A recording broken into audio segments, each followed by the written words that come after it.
The film opens with Reed Richards at home, searching frantically for something he can't find, while talking to his wife, Sue Storm, who's in the bathroom. In that moment, Sue discovers she's pregnant. She steps out to share the incredible news with Reed, who is initially stunned. They had been trying for 2 years to have a child, coming to believe that the cosmic radiation they were exposed to had made it impossible.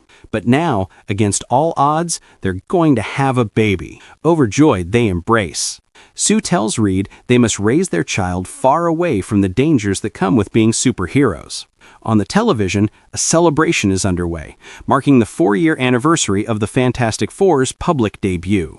A news anchor recounts their fateful mission into space. 4 astronauts, Reed Richards, his wife Sue Storm, her brother Johnny, and their friend Ben Grimm, were bombarded by cosmic radiation. This event rewrote their DNA, granting each of them an extraordinary power. Johnny Storm became the Human Torch, able to engulf himself in flames and fly. Ben Grimm was transformed into the Thing, a being of immense strength with rock-like skin. Reed Richards became Mr. Fantastic, with the ability to stretch and reshape his body. And Sue Storm gained the power of invisibility and the ability to project powerful energy fields, earning her the name the Invisible Woman. For 4 years, they used their powers to defend humanity, becoming saviors the world could rely on. The Fantastic Four. Back in their home, the robotic assistant, Harvey, is preparing dinner. Reed and Sue sit down with Johnny and Ben, but the couple is visibly nervous, as if hiding a secret. Ben looks at them knowingly and says to Sue,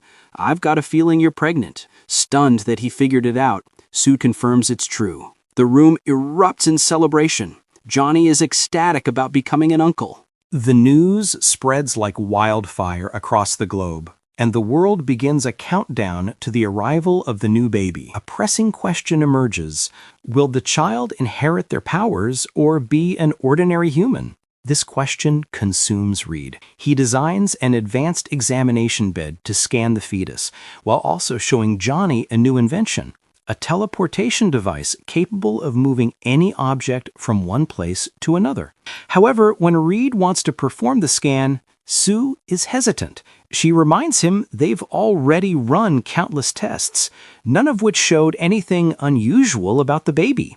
To reassure him, she uses her powers to turn the skin of her abdomen invisible, revealing the baby peacefully resting inside. Reed sees that she's right. There's nothing to suggest their child is anything but normal. That very night, a strange phenomenon lights up the sky. A silver figure on a cosmic surfboard descends from space. Her name is the Silver Surfer. She speaks to the people of Earth in their own language, delivering a chilling message. Their planet has been condemned. She is merely a herald, sent to announce their limited time before her master, Galactus, the devourer of worlds, arrives to consume their planet. She warns them that resistance is futile and advises them to say goodbye to their loved ones.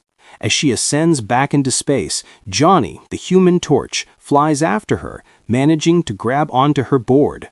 The surfer simply looks at him, speaks a sentence in a strange alien tongue, and effortlessly pushes him away. Back on Earth, the team is baffled.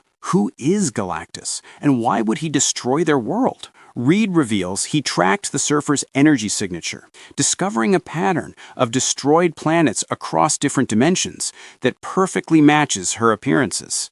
They realize her arrival is a death sentence for any world she visits.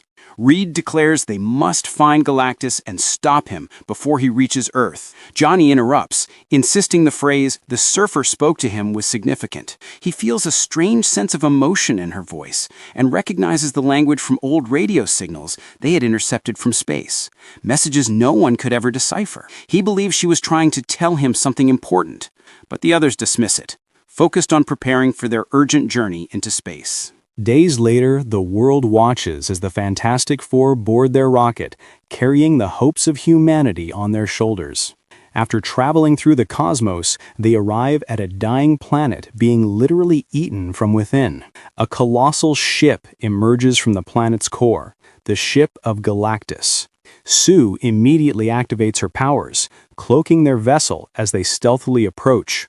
But they are suddenly detected, and a powerful energy beam pulls them uncontrollably inside the massive ship. The Silver Surfer enters their craft, informing them that her master, Galactus, has decided to grant them an audience. Donning their suits, they follow her. As they walk, they ask how Galactus chooses which planets to consume. The Surfer coldly replies, "He doesn't choose." They understand at once. She is the one who chooses the worlds for him to devour. Johnny flies beside her, asking what she said to him earlier. "It means," she says, "go and bid your beloved farewell." She leads them before the giant Galactus, a being of terrifying and immense power. He tells them that billions of years ago, he was small like them, before he was cursed with an eternal hunger that forced him to consume worlds. He assumes they have come to beg for their planet's life, but Reed stands firm. "We didn't come to plead," he says. "We came to negotiate." Galactus then delivers a shocking revelation. He knows that the child inside Sue's womb possesses a cosmic power so immense it could finally satiate his eternal hunger. He offers them a deal: surrender the unborn child, and he will spare the Earth. Reed, horrified, immediately refuses. They will never give up their son. Galactus warns them they don't comprehend the child's true power, a force that could one day make him the heir to the universe. With a final, chilling statement, he declares he will consume the boy and end his suffering. Just as he finishes, Sue is struck by intense labor pains. In that instant, Johnny unleashes a fiery attack on Galactus, creating a diversion. The team scrambles back to their ship and makes a desperate escape. As Sue cries out in pain from her contractions, they see the Silver Surfer is in hot pursuit. Reed orders them to engage the engines at maximum velocity and jump to another dimension. Just moments before the Surfer can reach Sue's abdomen, their ship warps through space. But their relief is short-lived. The Surfer uses her own incredible power to follow them through the dimensional gateway. Sue, in agony, tells Johnny to use the ship's weapons to take her down. He fires, but the Surfer expertly dodges every blast. Directly ahead, a black hole churns. Reed sees an opportunity, ordering them to fly close enough to shake their pursuer. They get dangerously close, the ship groaning under the gravitational strain. "Sue, now!" Reed yells. Sue summons her strength and cloaks their entire ship. The Surfer, caught by surprise, is pulled into the black hole's inescapable grip. They have escaped. As Reed comforts Sue, he assures her their son will be born a normal, healthy human, not what Galactus claimed. Moments later, their child is born, perfect and safe. Upon their return to Earth, the public mistakenly believes they have defeated Galactus, especially when they see the newborn baby. But at a press conference, Reed delivers the grim truth. They did not win. They tried to negotiate, but Galactus made an unthinkable demand: their son in exchange for the planet. Reed confesses that he refused the deal. The reporters and the public are stunned, unable to believe the heroes didn't make the sacrifice. When asked if they are now in danger, Reed can only say, "I don't know," before leaving them in a state of shock and fear. Meanwhile, the Silver Surfer returns to Galactus, apologizing for her failure. He commands her to retrieve the child, whose infinite power is the only thing that can end his cosmic hunger.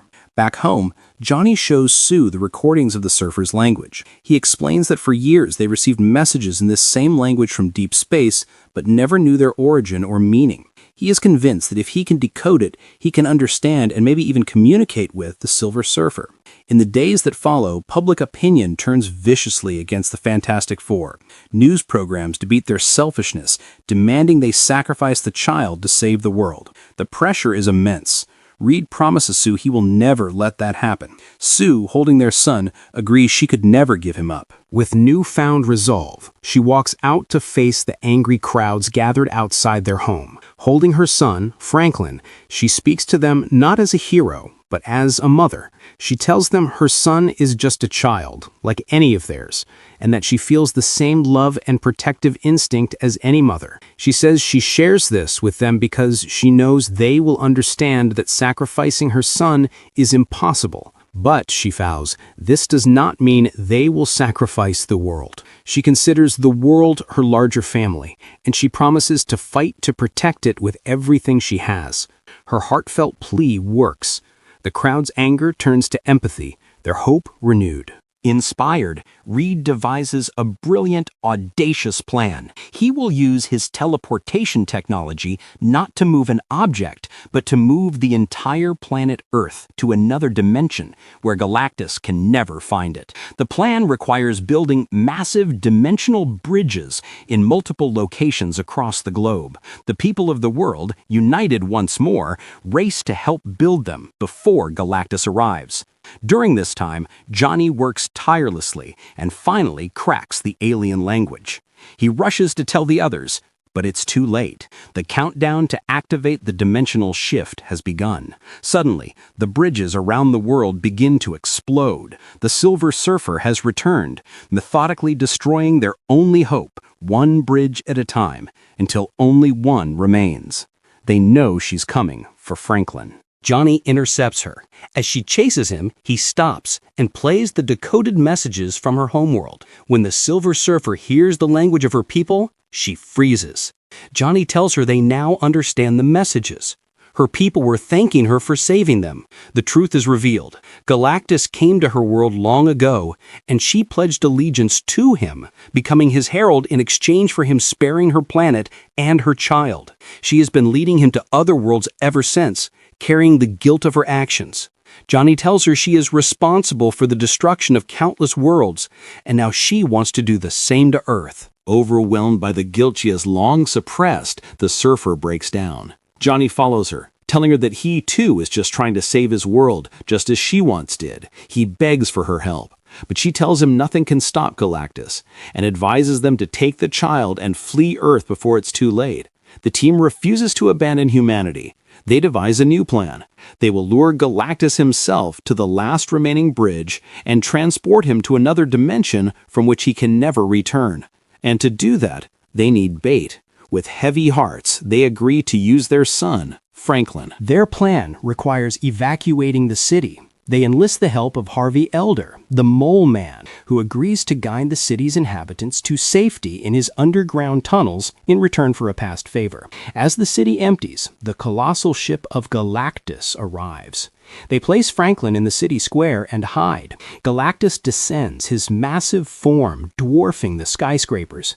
He scans the area, locates the child, and begins to move towards him. The team launches their ambush, a coordinated assault to distract him. While he's occupied, Reed swaps the baby carrier with the decoy, and Johnny rushes the real Franklin back home to safety. Their plan seems to be working as they lure Galactus toward the bridge, but suddenly, Galactus stops. He scans the city again, his eyes locking onto the baby's true location inside their headquarters. He changes course. The team throws everything they have at him, but nothing slows him down. Sue, in a vehicle, turns it invisible to ram him, but he swats her aside. Reed stretches his body to an incredible length, scaling the giant's frame, but Galactus grabs him and begins to stretch him to his breaking point. Just as Reed is about to be torn apart, Ben, carried by Johnny, delivers a powerful blow, forcing Galactus to release him. Galactus reaches their home, tears the roof off, and takes Franklin in his hand. "The time has come," he booms, "to finally end my eternal hunger." But at that moment, Sue unleashes a torrent of cosmic energy she never knew she possessed, blasting Galactus with immense force and slowly pushing him back. Reed warns her she could destroy herself, but she screams at him to save their son. He, Johnny, and Ben spring into action. Johnny prepares to open the portal at the bridge, while Ben smashes the building supports Galactus is clinging to. Pushed back by Sue's relentless energy wave, Galactus stumbles towards the bridge just as the portal rips open. At the last possible second, Reed snatches Franklin from the giant's grasp. Sue shoves Galactus with one final, monumental blast of power, pushing him into the portal. But just before it closes, he begins to emerge again. They need to push him back in. Johnny prepares to sacrifice himself, flying straight at the Devourer of Worlds. But out of nowhere, the Silver Surfer appears. She shoves Johnny out of the way and collides with Galactus herself, forcing both of them back into the portal just as it seals shut. She has sacrificed herself to save them all. They rush to Sue's side and find she isn't breathing. Reed desperately performs CPR, but it's no use. They've lost her.